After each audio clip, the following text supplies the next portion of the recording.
Hello and welcome to the MBOM podcast, where you will learn to master the business of yoga with guests from around the world who have experienced becoming successful yoga teachers, studio owners, and much more. Now, here's your host, Amanda Kingsmith.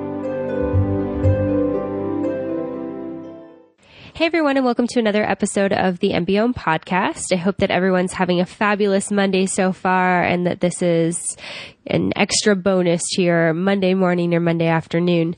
And today on the podcast, I'm really excited to be joined by Danielle Joseph. Danielle is based out of Toronto, Canada, and Danielle and I connected through Laura Fraser, who was on the podcast a couple of weeks ago. And Danielle is up to some amazing stuff. She is a graphic designer. She's a yoga teacher. And on top of her graphic design business, she has sort of a separate business within that is your yoga brand. So she's branded her graphic design business as sort of two different entities. And so one of them, she actually works with yoga teachers, specifically doing yoga branding. And so that's the topic of today's episode. We're talking about a ton of different stuff having to do with yoga branding. Despite having a marketing degree, I learned so much from Danielle. She's really full of knowledge. She's super skilled with what she does. And she runs an online Facebook community. So she mentions that in the episode. There'll also be a link on the show notes. So if you've been looking to improve your yoga brand or start your yoga brand or change your yoga brand, definitely check that out. And so without further ado, here's Danielle. So I've got Danielle with me here today, and she's joining me from Toronto. That's right? That's right, yes. Awesome. Well, thank you so much for joining me on the podcast today. I'm really excited to be talking about branding with you. Thank you so much for having me. I'm very excited, and I'm cozied up here in Toronto because it's cold, but I'm ready. Yeah, it is like pretty chilly over there this time of year, but it's a good thing that you've got a blanket, maybe a cup of tea. I do. Nice. Tea is life. I was wondering if you could start by just telling me briefly how you first got into yoga. Yeah.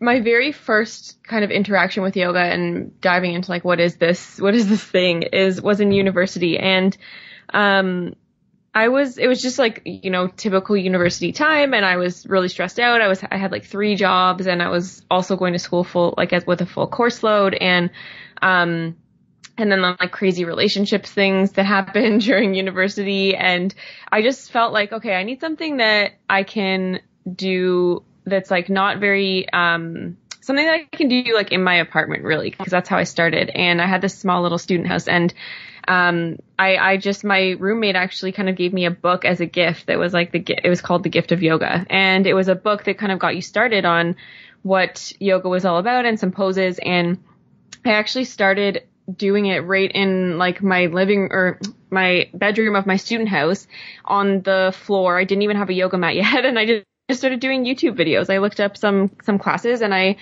sort of just started to explore what it was. And from there I joined a studio, and I was able to kind of take classes more regularly and with a teacher. And I fell in love with all of it. And it was something I kept coming back to. And then eventually I decided, you know what, when I first made the decision to actually take a teacher training, I was making that decision to kind of just explore a little bit deeper. I didn't feel like there was any other option really for me to, I wanted to learn more about why I kept coming back to this, like why I loved this so much, like what was happening and what is this about. And that was why I initially signed up for a teacher training. It wasn't kind of necessarily intentional to teach yoga, but about halfway through my course, the course that I took had an option of either you could do like up to a certain point, and that was just called a foundations course into yoga. And then if you continued on, that was where the teacher part came in. And I was like, you know what, I'm going to keep going. Like, why wouldn't I love it. I want to share it. And so I kept going. And yeah, that was sort of like at the end of it, I was like, how can I not share this now with other people? So I decided to take on kind of that role of yoga teacher. Oh, that's amazing. And so you've been teaching ever since then? Ever since then, yeah. I've been teaching. I started teaching actually, I started teaching right kind of before I graduated my teacher training, because the place I was working at the time approached me, and they knew I was kind of doing my teacher training, and they were like, can you lead some classes, like just really simple classes at lunch? And I was like really nervous. And I was like, you know what? I'm like so clear. I'm not a yoga teacher yet. I'm not certified yet. I haven't finished. They're like, we know. And, I think like I did it for like $2, I think, a class, which is funny because it was like one of those things where they didn't want to do it just for free, just for a couple of rounds while I like got some experience, and then they wanted to pay me, but it was a funny amount that we settled on. But yeah, I started kind of teaching before I was finished, and yeah, I've been teaching since. That's amazing. What a great way to just like dive into it and not have to have that sort of like, I guess you have fear regardless when you start teaching, but I feel like there's a lot of pressure sometimes when you graduate with this teacher training and you want to start teaching. You're like, I don't know what to do. Yeah, completely. I was I was so thankful for the opportunity just to be like thrown into it, because that teaching gig with teaching my coworkers was like what built my confidence. And I'm not sure like how I would feel going into a class of people I didn't know. And this, like, I think it was a lot less overwhelming than it could have been. Yeah, definitely. I actually taught my first class at a Lululemon staff meeting when I worked at Lululemon. And so it was really cool to have all these people that I worked with every day who knew that I'd gone like to Bali to do my teacher training. And it made it so much less intimidating to be like, okay, now give me feedback, because everyone was so stoked for me. Yeah. And it's also like, I felt like I could be a lot more transparent with those people because they knew me already, and I could be like, you know, I'm new to this and I may stumble my words and I may, you know, like just bear with me while we go through this together. And they were just all really, really supportive because they knew where I was at. So it was really nice. Yeah, that's awesome. And then, so you went to school for design and branding. Is that right? Mm-hmm. It is. Yeah. I did a lot of school.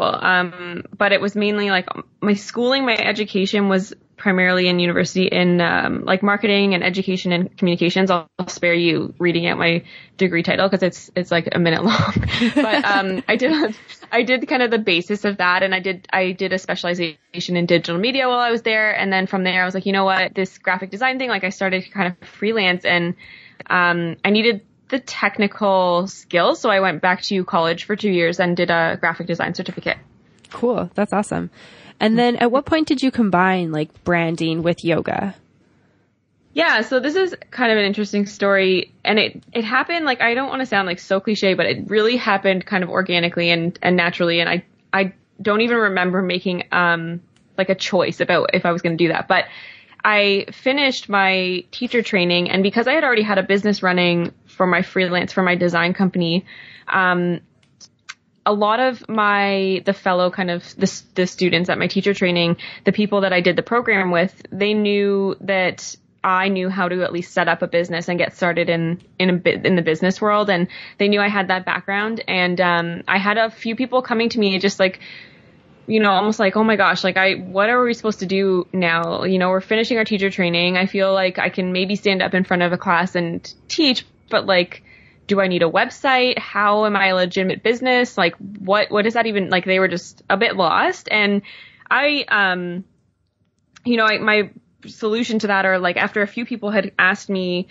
for a little bit of guidance, I put together a workshop here in Toronto for yoga teachers specifically to help them build a business and build a brand. So it was, it was called Building Your Brand, for yoga teachers. And it was an in-person event where it was 2 days that we went through, and we just went through like the basics of how to set up a business, how to start thinking about your brand, what you need to do to build your own website to get started, that kind of stuff. So we did that here, and then I got a lot of good feedback from that. And from there, it was just kind of a matter of like, this needs to be accessible to other teachers, because I had other teachers asking, and putting on live workshops is awesome.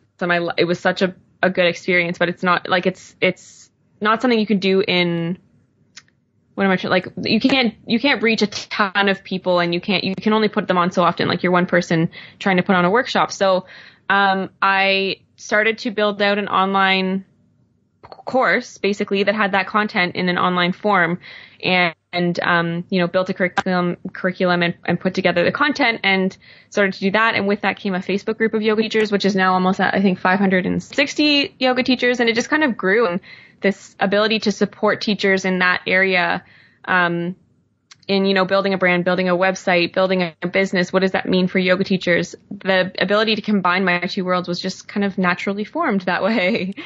Yeah, that's so awesome to hear, like that you were able to take, you know, what you were doing sort of in this like, I guess like freelance sort of corporate world and then take your passion for yoga and really combine the two into one thing that's like very useful for yoga teachers.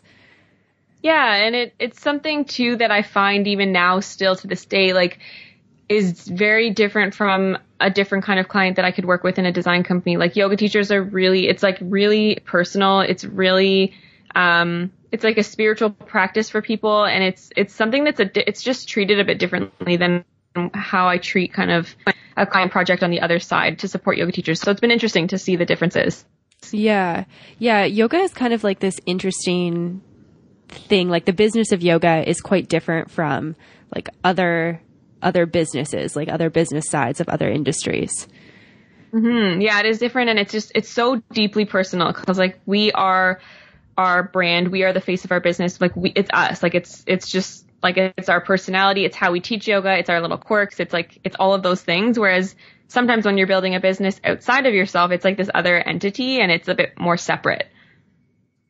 Yeah, that makes sense. What are some of the like key tips that you give to yoga teachers when you like sit down with a client or when you run a workshop when it comes to them like setting up their brand? I always, for yoga teachers specifically, like what comes up often is just to be like, start simple, because a lot of the times I work with two different types of people typically in like both sides of my business.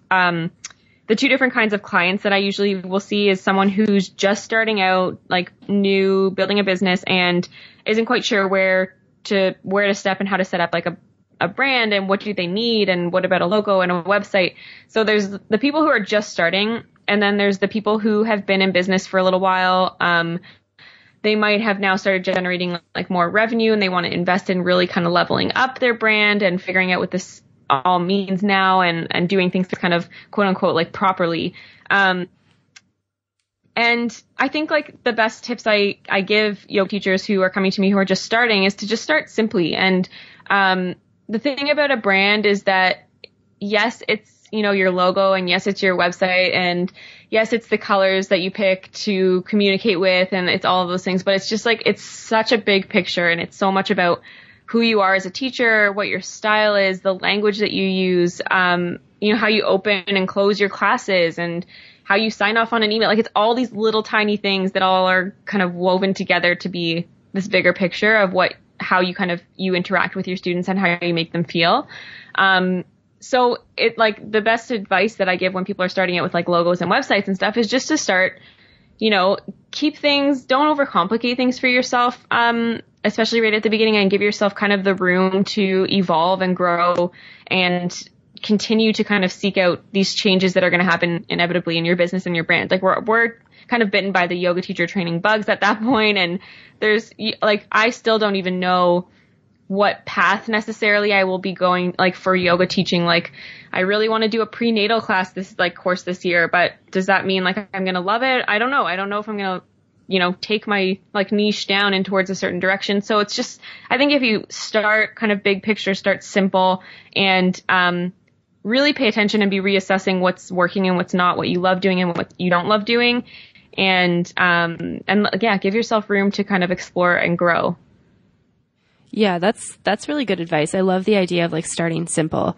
I think that sometimes you can look at like building a brand if you've never done it before, it can be really overwhelming. Like there's so many forms of social media, like website stuff is not intuitive. Maybe if you've never done it, it's like, how do I get a logo?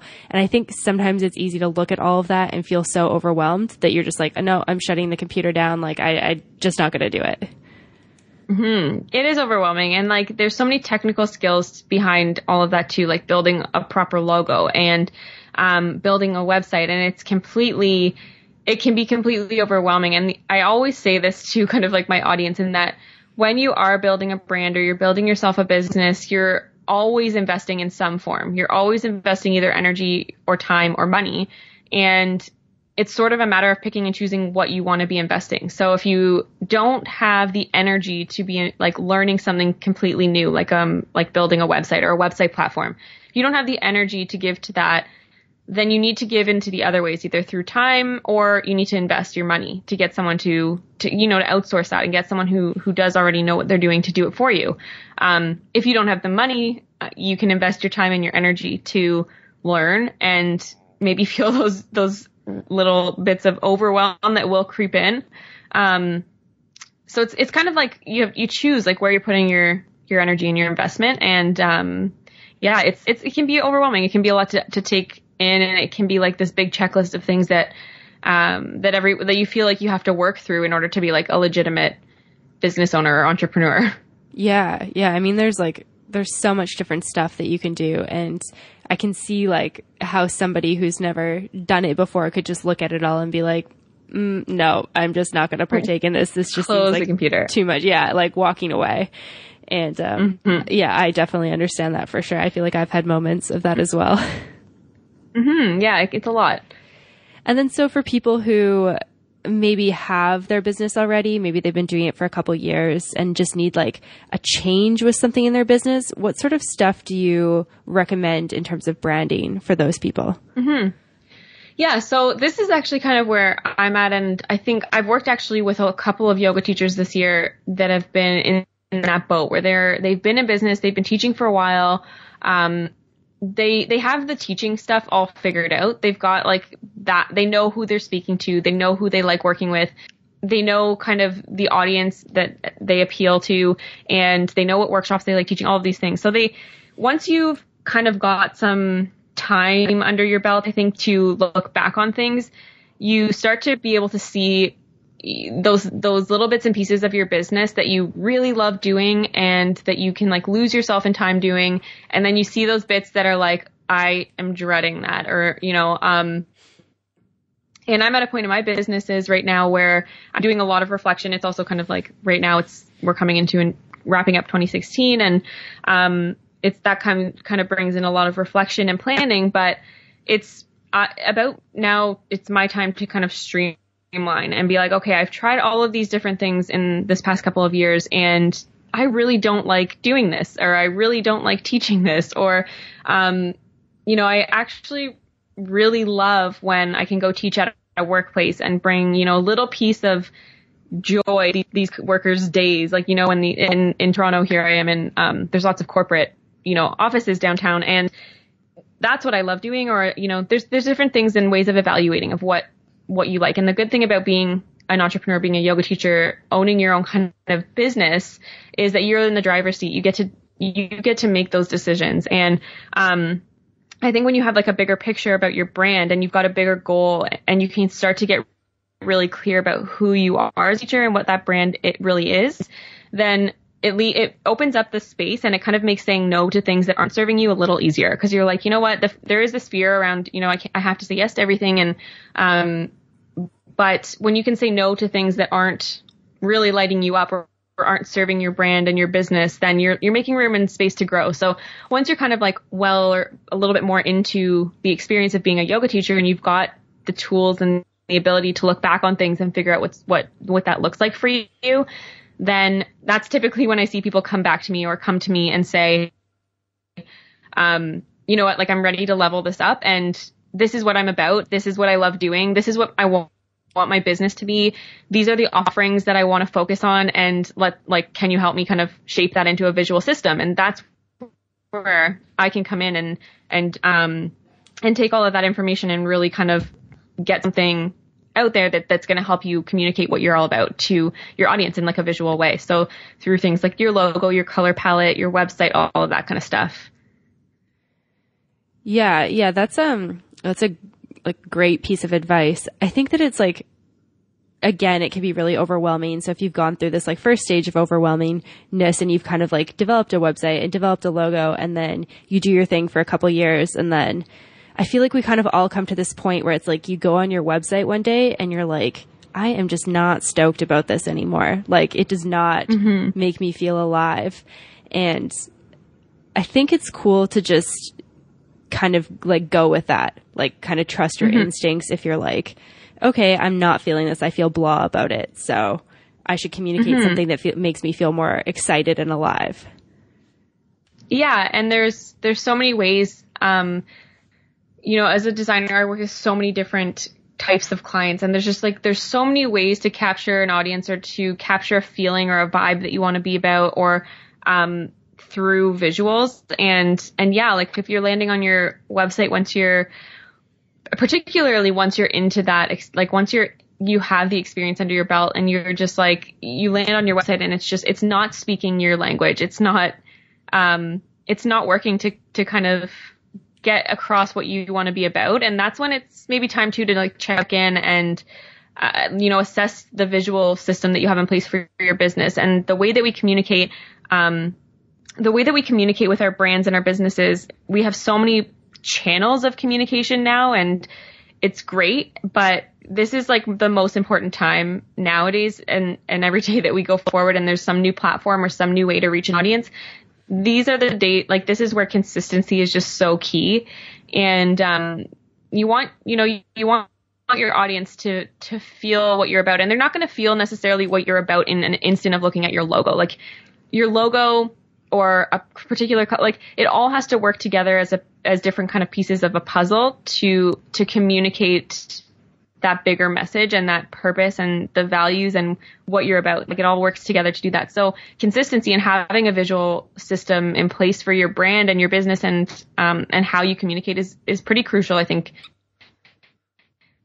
these days in particular, where we're seeing people on so many different platforms.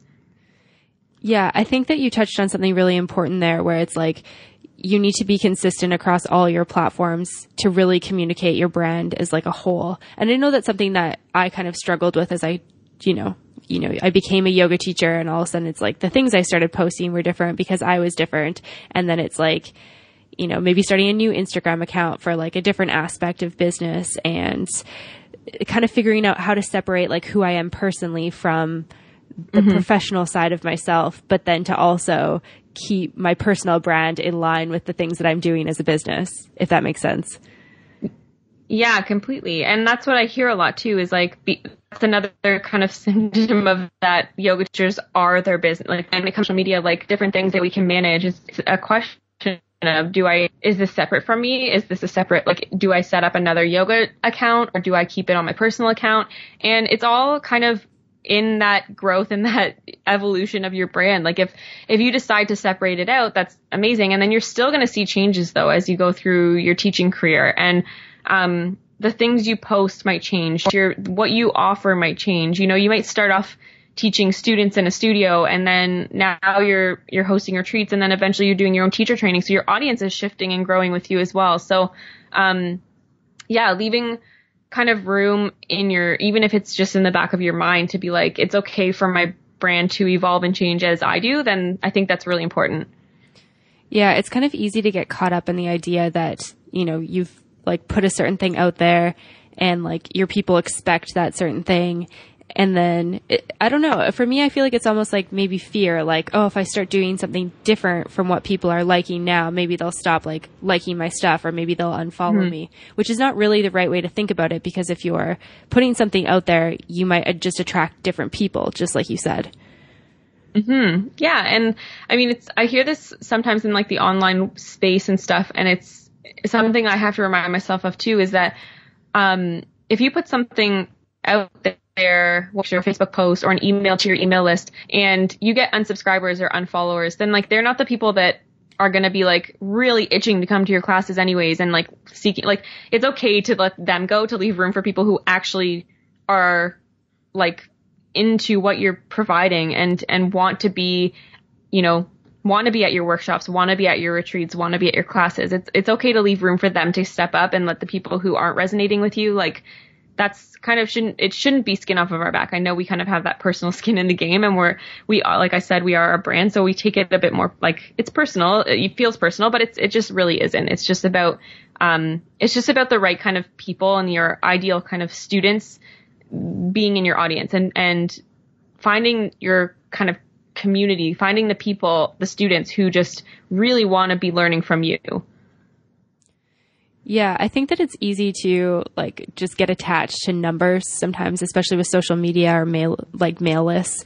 Like I know that like I've had people unsubscribe from my mailing list and I'm like, oh, did they like not like my last email? And then I remind myself that like I unsubscribe from mailing lists all the time. And it's usually not because I feel anything negative towards that person. It's maybe because I got too many emails, or I'm not reading them, or it's not what I expected, or like I already got what I wanted out of it. And it's never because I don't like that person or their brand. It's just like it's not serving me. And sometimes we just unsubscribe from things to create more of that breathing space and that like less inbox. And yeah, the number game is just something it's so interesting. And if you think about it, like if you have 10 people who are constantly engaged and constantly seeking you out and asking you when your workshops are and coming to your classes, and you've got 10 people that are that eager to be learning from you, then that's what I would choose over like 1,000 people who, you know, barely hear from, barely open an email, barely, you know, like it's just not relevant. It's not it's not more powerful to have more numbers if they're less engaged. So, yeah, I'd rather pick the 10 people who are super, like interested in what I have to say and what I'm teaching. Yeah. Yeah, that's a great point, because it's like those people who are actually engaging with your stuff kind of become like they move through your sales funnel. So it's like you've got all those people that are kind of just there. And then the ones who actually like lock on and become really excited about the stuff that you're putting out there, whether or not it's like products or courses or content or podcasts or just teaching yoga, it's like those are the people who are going to buy when you put something out there. Like if you put out your retreat or your workshop or, you know, whatever it is. Yeah. And exactly. And when people like that are super excited about what you're doing, those are the people too that are telling their friends that they're so excited about what you're doing, instead of the people who like, got an email and didn't open it. Like they're not telling their friends about how amazing, you know, something is that they need to check out. So it's like the power is really more in nurturing and building relationships with people a bit more like deeply than just, you know, just trying to collect followers. Yeah. I was talking to somebody who's in like the travel industry, because my boyfriend and I also like host a travel podcast, and it's interesting being in these two like very different spaces, but they're still very similar in terms of social media. A lot of like liking and unliking on, or following and unfollowing on Instagram or Facebook.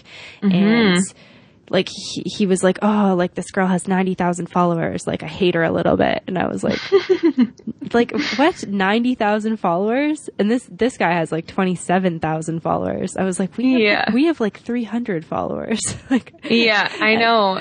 I lose zero sleep over it. It becomes this like game. I really can't stand that etiquette on Instagram right now where it's like follow, unfollow.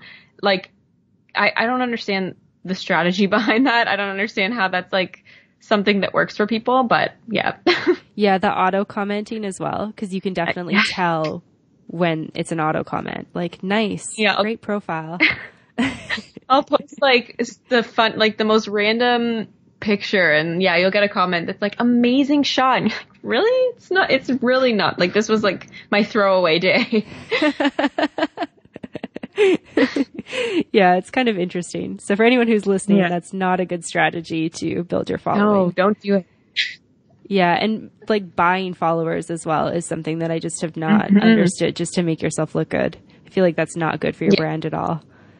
Yeah, and that's like for my Instagram account, I've been focusing on my Instagram account, but the thing is I will never do any kind of like buying followers. I don't inauthentically go on and start liking and commenting or following people just for the like any growth that I have on Instagram. I want it to be people who actually want to be following me. So I'll take my less number, you know, I'll take my small number or whatever of followers if that means that they're actually eager to see what I'm posting. Yeah, for sure. I definitely agree with that. Do you have some tips for people who are maybe listening and are like, oh, I don't know how to organically like increase my following on social media?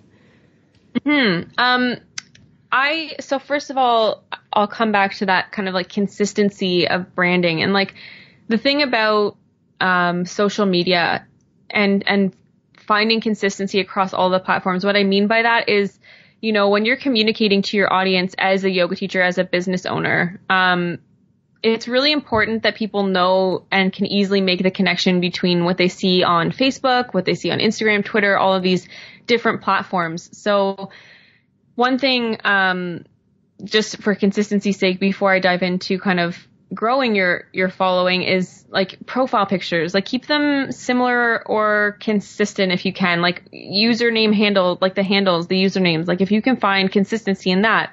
I have been like, I know people love Canva.com right now for creating graphics, but any graphics that you create for your business, try and have some element of consistency, whether it's color, through filters, through imagery, like what's in your images, your fonts, like that kind of thing. So that as people are kind of mindlessly scrolling, as we all do on their news feeds, we're not always paying attention to who's posting, but sometimes you can just tell, like when I can go through my news feed and I know who's posting it without looking at necessarily the name or clicking on their profile. That means they have an element of consistency that now they're in my mind. They're like pinging up in my mind and it's consistent and I'm noticing it and I'm going to remember it. And, I can recognize it in a bunch of different pictures. So that kind of visual communication is really powerful in social media. So if you can start to create some consistency through that, that's a really good way to just start, getting people to just notice and pick up on things. And even if it's not super conscious, it is there. Like when I'm scrolling and I see something, I'm thinking of someone who's posted that because I can tell that they're the ones that, that they've posted that, if their brand color is there or their fonts are there or their logo's there or whatever.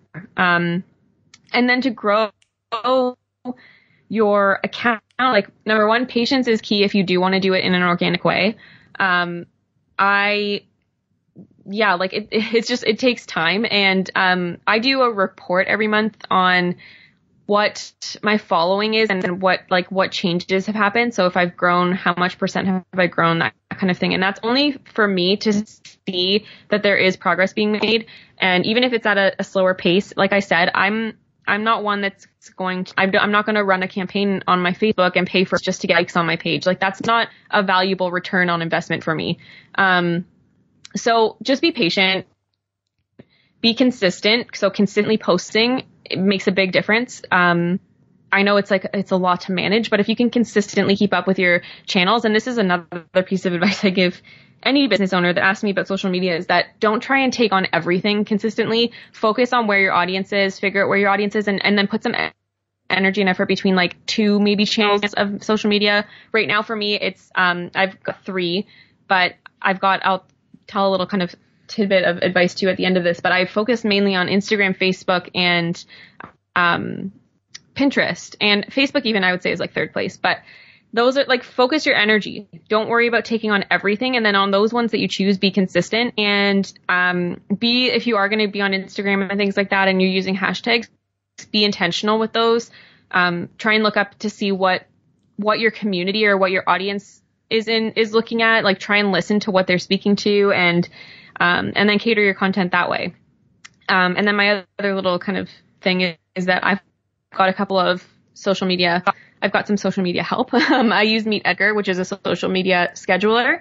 And I also use something which helps me kind of, I still am putting my content in. I'm still customizing that content and choosing and placing and scheduling that, but it keeps it on a loop, like an auto post schedule, so that I don't necessarily have to be remembering to post or pin every day. Yeah, that's a really good idea, just to be able to like make sure that your stuff is going out consistently. I know that that's like one of the things that I've struggled the most with running like multiple social media accounts is it's like, oh shoot, when's the last time I posted on this? And like most of the time it's organic. It's going to happen. It's something that I'm excited to post, but there's just those moments where it's like, I just don't feel like going on there right now. And it's so nice to have tools that can allow you to just do that sort of automatically. Yeah. Like my Twitter account, for example, like it gets like, I still go on Twitter and I'm interacting and I'm answering and responding and I'm there, but I also have it so that my Twitter account basically is fed some of my other posts. So if I post on Instagram, it goes automatically onto my Twitter account. That's through a tool called ifttt.com, if this then that.com, but it's the just the letters. And that sets up like recipes that are called to, you know, if you pay Instagram, it'll feed to your Twitter or vice versa. And I use that kind of sparingly because I think like if people are following me on all of my social everywhere, I try and kind of customize the content I'm sharing to the channel and things like that. But yeah, it's social media is such a beast. It's like a full-time job in and of itself. Yeah, no, it definitely is. It's like so complicated, and there's like different algorithms for each type of social media, which makes it really hard to just like post one thing everywhere. I've used IFTTT before, and it's super great. Like it's awesome for getting things to a couple different places or just allowing you to schedule. And there's other cool recipes you can set up too. Like if your calendar has this in it, then send this to, like, you can schedule your social media basically. And it's got really interesting like integrations, and it's pretty complicated like in what they've done, but they've made it really easy for people to like link up accounts and do certain things. Like you can even get someone, like if someone does this on a social media account, text my phone or something like that. I think I've heard too that if you have like Apple, like all Apple products in your house, it can link up between like your phone and your Apple Watch and your Apple TV or something like that. Like it's really crazy. Yeah, they get really like intricate. Yeah, they're called recipes, and they're just like, yeah, you can automate like things. It's crazy. Yeah. Yeah. I'm curious what your involvement with Pinterest is, because that was something that I was actually at a travel bloggers conference, and they were talking about how Pinterest is like the next thing to kind of get people actually to your website reading your content.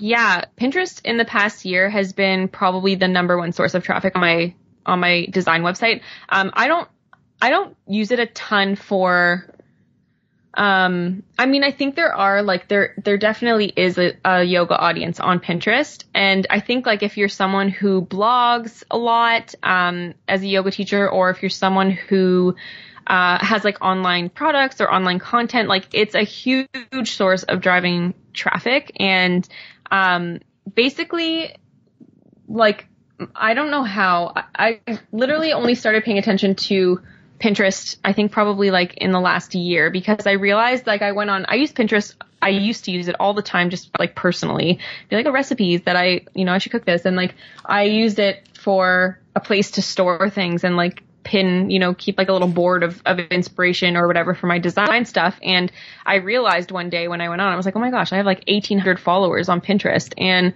so I was like, I should pay attention to this. Like, obviously this is something that, that can be powerful. And I just started getting into using it as a tool for my website growth. And it's been a huge source of, people on my email list and things like that. And basically anytime I have a blog post, the vertical sort of like infographic style graphics, like instead of just a small image, like obviously the vertical ones, they perform a lot better on Pinterest. And I've just had these little tips and tricks I've been reading up on things, about setting up, rich pins on your website, which is an article you can, if you just type in like rich pins and tutorials, but basically you can like verify your website and stuff through Pinterest, and it helps you get seen. And it's been something that has been a really big focus, because I've realized the power of, it's basically a search engine. Like it's like its own little Google, and it works the same way as like with like SEO and like search engine optimization. And if you have certain keywords, and like it's just this intricate world on Pinterest that I didn't really know about before this year. And since I focused on it and I use a tool called Board Booster, like I said, it's I think I almost have like 3,000 followers now, and it's crazy. Like it's just like driving people to my blogs and my posts, and it's really awesome though. And there's so much online right now about how to optimize that. Yeah, that's really cool to hear. It seems like it's kind of like really, really grown in terms of a tool for businesses over the last couple of years. Like I remember hearing about it as like a source for business, and I was like, isn't this like what I just do when I'm feeling bored and I need like a new recipe or a new workout, or I feel like online shopping without actually spending money? Yeah, no, that's what I used it for basically before. And then I realized kind of the power behind it and what is going into it. And the more you can understand about how it works and how to like optimize your imagery and how to place images in your blogs to be like pinnable, it is a really powerful tool, I think, if you can start to kind of learn the ins and outs. Yeah, for sure. Something else that I'm curious about is if you have, I think because your business is kind of like this where you've got two different sort of businesses, but your branding is pretty similar for them. Can you talk a little bit about people having like multiple aspects of their business?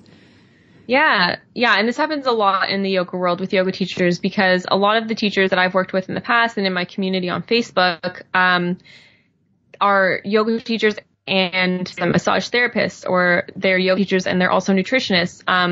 Or like even myself, like I'm a yoga teacher and a graphic designer. So there's lots of people that I think have like multi-passionate job or businesses that they've created for themselves. And I think like the key there is to, the way that I approach it through a branding perspective is, my yoga teacher stuff did used to live on my design website, and I ultimately separated it out just so that there was no confusion because I work still with so many different clients in my design business. I didn't want any confusion, and I wanted to have a specific place for yoga teachers to go for resources and things like that. So I did separate them out into two websites, and I kept the branding really similar. So like my logo for it's youryogabrand.com, that logo is very similar to my Function Creative, my design company logo.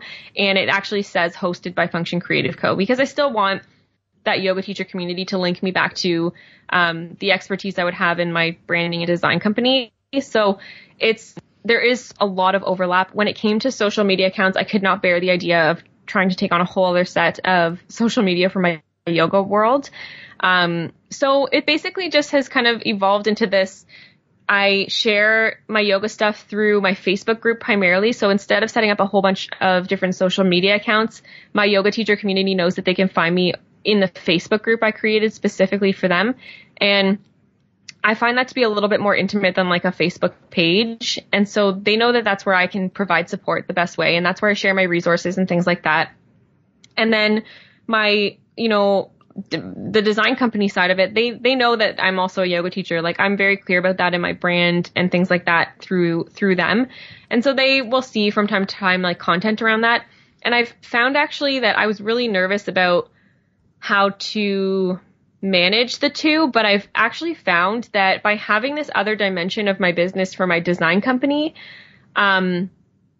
people are a little bit more like interested in, even though they're not yoga teachers or yoga students or they don't practice yoga, like they're like, oh, that's interesting. And it's like created this like personality to my brand, I think, that people have resonated with in a way that I'm surprised and happy about, because I was nervous, like I said, about combining. But yeah, it's actually worked out really well, where it's also naturally kind of people in the wellness industry are a little bit more gravitated towards me as a designer now as well. And it's just added this element of personality, I think, to Function, to my design company. And then when it comes to like my resources and things that I would share, they go through my yoga website or my design website. And I also really like guest posting. Like if I have a really like a topic I want to blog about and it's specific to yoga teachers in the yoga industry, I think guest blogging is such a good, like finding a place where someone wants to take that content and publish it for you with like, your name on it. I found that that's a good way for me to express kind of the things that I would want to be blogging about for yoga teachers, because I don't have a blog specifically for them. But the Facebook group has been really powerful. I think that's like the best scenario that I could have had happen, is that this is the one channel, the one platform that you can find me on if you're a yoga teacher needing that kind of support. Yeah, it sounds like you've done a really good job of like very clearly defining like the intentions behind each of your platforms and your website, which is probably like the key to being successful with that. Would you say? Yeah, definitely. And it was a process. Like it was something I was like at the beginning, like I said, it all lived on the Function Creative website. And I was like, I don't feel like this is working very well, because I want to be sharing more. There's more to this that I need to be showcasing or sharing with my yoga teacher audience. And it was again like an evolution of my brand that I separated them out. And then the other really great way I've seen this done, and that I have suggested for people who have different passions, is that brand yourself as you. Like build your brand and your business as you, and then have different stems of offerings. So like you're the tree trunk and your offerings are different, but they're all the branches of that. And like focus on who you are as a brand, and then whether people, land on your website. It's one website, maybe. Unfortunately, my name is also an author's name, so I can't have DanielleJoseph.com. But if you can have something like that, or if you can have some other iteration of that, where people are landing on your website, and you've got work with me to offerings or services tab, that's where it's either like yoga teacher, this or that, or different packages that you have, or they land on that and you've got kind of like a choose your own adventure style website. I've seen that done really well, where it's like, say that you were going to DanielleJoseph.com and you can choose, do you want the designer Danielle or do you want the yoga teacher Danielle? And there's two different kind of portals to your websites. So I've seen it done creatively in many different ways, but, I think just like, again, starting simple and letting yourself evolve and feel what works and feel what doesn't, which is kind of what I did, is really important.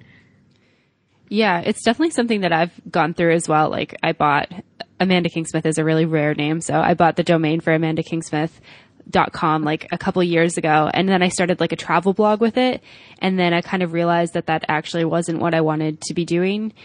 And like my boyfriend and I started a travel podcast. So then we're like, okay, we can't use amandakingsmith.com for this travel podcast. That's going to be like us co-hosting.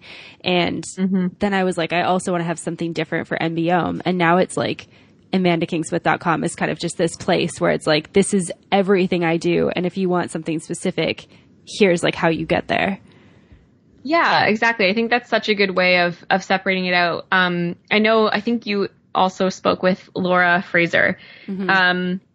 And she does a really good job of this too. I'll have to let her know that I'm sharing this, but she does a really good job with a personal website. Like she does hand lettering and she's a yoga teacher and she does like a yoga marketing blog.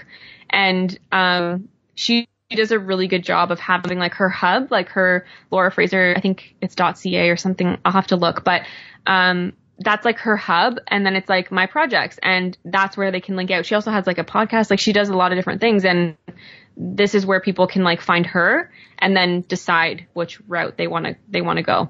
Yeah. Yeah. I remember coming across her website and being like, wow, it's so well organized. Like hers is definitely more organized than mine is. And it's really cool to like talk to other people who are multi-passionate, because it's something that I've been like, okay, is it like a blessing or a curse? Because it'd be like way easier if I just liked one thing instead of like a bunch of different things. Yeah, completely. I've had business mentors like tell me, do you think you need to choose? Like, do you think you should choose one or the other? Like, is this confusing for you? Is this confusing? And I was like, I'm not ready to make that. Like, I still really love and am passionate about my design and my creativity and the ability to connect through my design company. And I'm still really passionate about yoga and teaching yoga and supporting yoga teachers. And so like, I don't think I need to make that decision. Yeah. And I don't think that anybody should like feel like they need to make that decision if it's not right for them at this time. Something that I love about what you've done with your brand is how it's very clear on like both of your websites, how people can find you and how you're the same person doing two different things. And I feel like that's something that is good for like, if somebody's at a dinner party and somebody's like, oh yeah, I'm launching this business and yeah, I'm a yoga teacher and I really need help with it, but I just don't know who to reach out to. And maybe that person is in a different industry, but they've worked with you. And all of a sudden their memory is jogged by like, oh, right, she also has this yoga brand business. Like, I'll connect you with her. Yeah. It's been helpful in like it's been really helpful in finding an audience. I'll say like, it's been really like easy to, yoga teachers, like, yeah, like you just said, the scenario you just said, like, especially yoga teachers or studios or things like that. When they connect with me as a designer and then they realize I also am a yoga teacher, it's like this safety net of like, oh, she gets it. Like, this is good. So it's like an element of connection with my audience. It gives me, it's definitely given me, like I said, that different dimension, that other, like, another point of connection that's a bit deeper than just a superficial connection with an audience. Yeah, for sure. Do you think in terms of branding with two different elements, it's important to keep your branding kind of similar? I think it depends on what your intention is. Like, I think if the way you're working with people is sort of overlapping, then I think having an element of consistency and again, if it's all coming back to you and you're like that tree trunk and these are all your branches, then I think like having elements of consistency is a really strong way of bringing the connection back to you as the face behind these things. And that might mean like I've chosen to do that through like a logo for my yoyogabrand.com and Function Creative. Like those two logos are very similar. And like I said, the platforms I'm using, I haven't chosen to go out and take on a whole bunch of different social media, but you might do that through colors or font choices, like having some bringing some consistency down to the visuals is really a powerful way of connecting it all back to you. And then language too, like the language and the tones and things that I use to speak to my audiences are pretty similar. Like obviously in my yoga teacher world, in my yoga world, the language I use is maybe a bit different than the way I would, or the words I would use in my design audience. But overall, the tone and the approach that I take to language and communicating with my audiences is similar. Like I've got a pretty casual way of communicating with my audience. And even as a yoga teacher, I have a pretty casual way of approaching that kind of audience and that kind of language. So yeah, I think like bringing consistency in through those areas is helpful in tying it all back to you as a brand. Yeah. I love that. That's awesome. Thanks for sharing that. Yeah. I'm curious what sort of business lessons you've learned over the last couple of years as you've been doing both like yoga branding as well as yoga teaching. One of the best pieces of advice I got initially when starting all of this was to just do one thing a day. This was also especially for those who are like side hustling like crazy right now, who have, full-time jobs doing something else, but they're really trying to build up this side gig that they want to eventually take full time or whatever that looks like for you. Is do one thing a day to work on your business, not in your business. So do one thing a day during your working days that might take you, 10 minutes, even if it's just 10 minutes. That's something that's progressing or building or growing your business, not necessarily, standing up in front of a group of students teaching. That would be considered working like in your business. Whereas working on your business might be, starting to write that blog post that you wanted to write, or making those updates to your website, or sending out an email to, ask an HR company if they're willing to let you come in and teach a yoga class for their colleagues. Like do one thing that would progress you. Cool. That's a great piece of advice, especially if you're like a yoga entrepreneur, because you often don't have that much structure in your day. And that is like one of the most beautiful things about being an entrepreneur, but it's also one of the most challenging things about being an entrepreneur. Yeah, absolutely. And the one thing, kind of as a follow-up to that piece of advice that I've started to do in my business that has helped me, because I would say like the end of summer, beginning of fall, I was completely overwhelmed with working in my business. I was kind of really head down in client work, really head down in, in teaching. And like, I just was like almost on autopilot of just getting my work done. And I was like, oh, come, December, it'll be quiet, and January, and that's when I'll work on my business. And I realized very quickly that it didn't, which is great, not a complaint, but it didn't slow down. And so I started implementing what I call boss dates. And I've chosen Monday afternoons. So every Monday afternoon for a few hours, I literally like protect that time. I put boundaries around it, and I'm like, this is the time that I want to work on my business. So I've got, some things I need to get done. And this is going to be the time when I do that. So it's similar to like the one thing a day, but I've just kind of clumped it all together on one day. But if you're in kind of the grind of like working full time, maybe you're trying to raise a family, maybe you've got, another job, and you're try and just find or carve out, even like I said, like that 10 minutes a day to do something productive to work on your business. Yeah, it's interesting to hear like the differentiation between on your business versus in your business. And it definitely makes sense, because I think it's important, obviously, to be like teaching if that's what you want to do, and to be like working on that element of your business. But then it's also, that's just one aspect of it, is the actual teaching component and everything that comes with it. And then there's all this other stuff that it's really easy to neglect too if it's not your thing. Yeah, it's our businesses and putting our business tasks is always the first thing to go on the back burner, at least for me too. Like, it's like that blog post, to write that blog post or to update my website or to update my portfolio or to reach out to a yoga teacher collaborator that I've been wanting to do a workshop with. Like that stuff all gets pushed to the back burner when I'm working too hard in my business. Like when I'm head down, actually just kind of getting the tasks of my day to day done. Yeah. Yeah, I can relate to that. I mean, writing blog posts, it's weird because I love writing, but then when it's like, I should write a blog post, I'm like, but I've got all these other things I could do. Yeah, immediately when you put like the pressure on it to be like that, it's just like, yeah, it changes something. But it is, there are these like important things to help us run our businesses. You know, some of that even might be like I set aside time on Fridays to do my accounting, which is like, not my thing. Like it's not something I love doing, but yeah, it's something that has to get done. And that's my working on, you know, in my business on my business, like just checking out my finances and things like that. Yeah. Yeah. I've tried to implement some structures like that as well. I feel like it's the most helpful when it's like, if you've got these like things that you have to do. So say it's teaching, or maybe it's times when you're on calls with other people where like somebody else is depending on you for something. But then for all the other time, especially if you work from home, it's like people have no idea if you're just like on Instagram or Facebook, or if you're like actually writing that blog post. Yeah, exactly. Do you have any other pieces of advice that you want to share with listeners?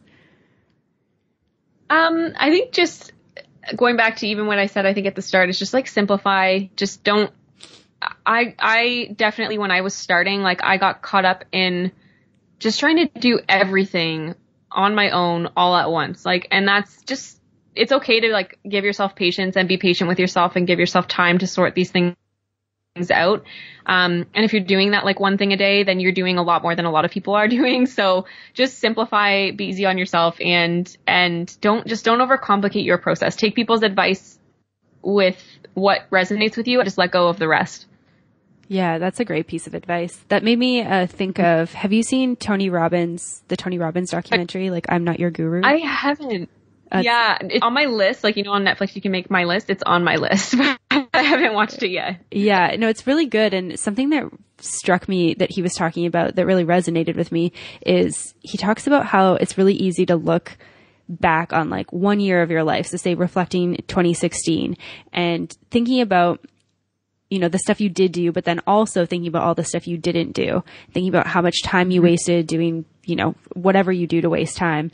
But then if you consider like 5 or 10 years of your life, you can look back on that and you'll see that you actually did so much in that time. And there's kind of this like unique kind of strange way that we consider time.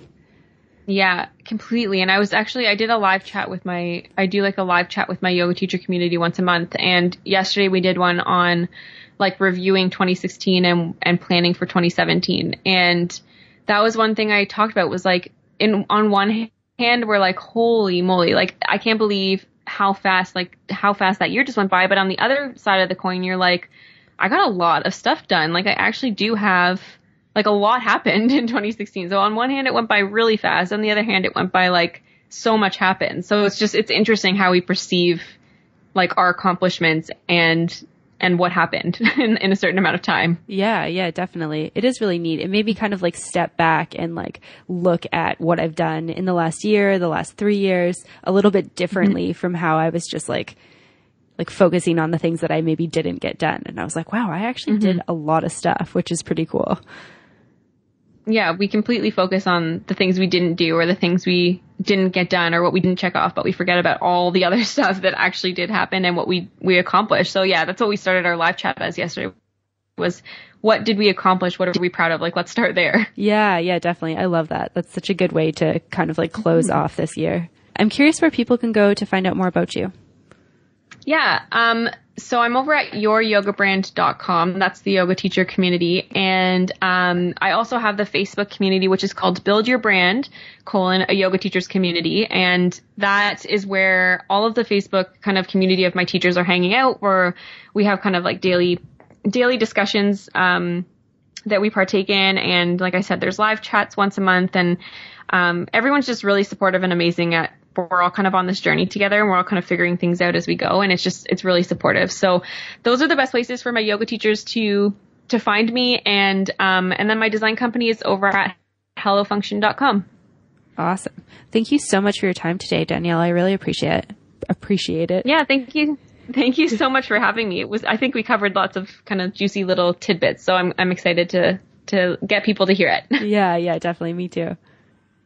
All right. I hope you all enjoyed that interview with Danielle Joseph and you're feeling inspired to go out and create or change or modify your brand in some way. Hopefully you learned something insightful from the podcast episode. And to learn more from the show notes, you can visit www.mbomyoga.com. You can sign up for the newsletter there and as well join the community on Facebook and Instagram at Mastering the Business of Yoga if you've been enjoying the podcast. As always, thanks so much for listening and namaste.